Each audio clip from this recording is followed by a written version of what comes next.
大家好，我是来自启效实验室的范雪伦，今天要和大家一起做酸白菜炒牛肉。主角就是天然发酵的酸白菜。天然发酵的酸白菜成分很单纯，大白菜、盐还有酒粕。建议挑选叶片与茎部厚实不软烂的酸白菜，炒起来才会好吃。第一件要做的事情是把酸白菜的菜和汁液分开，尽量把里头的水分全都挤出来。记得千万不可以把菜拿去冲水水洗，这样洗完之后酸白菜的风味就全部都不见了。酸白菜的汁水里含有乳酸菌，用来腌制牛肉可以帮助软化蛋白质并增加风味。我会再加一点糖，平衡咸味与酸味。使用发酵食品入菜时，最常碰到的问题是把整道菜弄得太咸。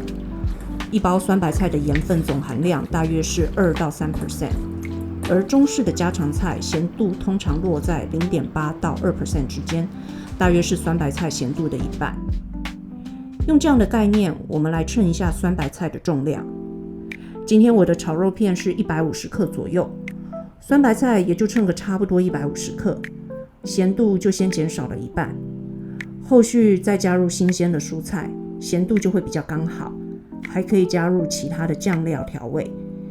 如果你在做的时候不喜欢另外再加入蔬菜，那么使用酸白菜的量建议就要更少。一开始不习惯可以稍微称一下，久了习惯有手感之后，目测就可以了。来切菜，酸白菜上面有很明显一条一条叶脉生长的纹路，顺着这些纹路切丝，口感才会清脆。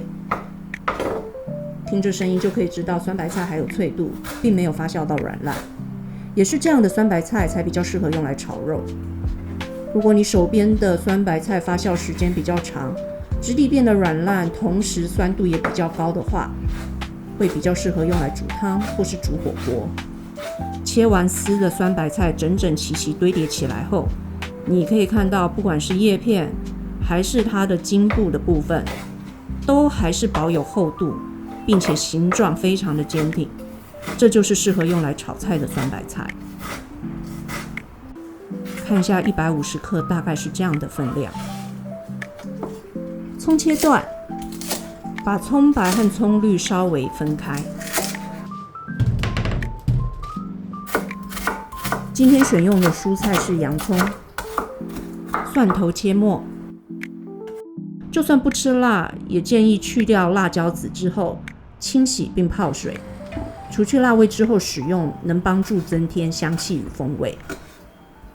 开火，我习惯使用没有涂层的铁锅，把锅子热到热气上来之后再倒油，投入葱白，还有洋葱，将2种葱炒出香气之后拨到旁边，下一点糖，然后投入腌制过的牛肉。稍微翻炒至微微变色，把牛肉也往旁边拨。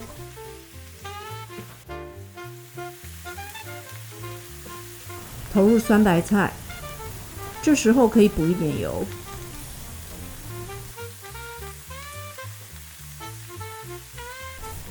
快速翻炒一下，很快就可以闻到浓郁的香气了。香气出来之后，放入蒜末以及辣椒丝。加入2匙糊底油，不同的酱油咸度落差比较多。如果你不熟悉手边酱油的咸度，建议先少量加入，不够咸再补就可以了。最后在起锅前投入葱绿，快速翻炒几下，整道菜就充满了酱色，呈现漂亮的光泽。差不多这个样子的时候，就可以准备起锅了。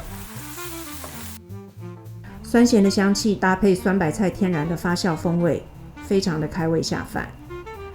一锅到底就可以完成，很推荐大家在家里做做看。希望大家喜欢今天的内容，我是来自启效实验室的范雪伦。希望你今天也吃得很好，我们下次见。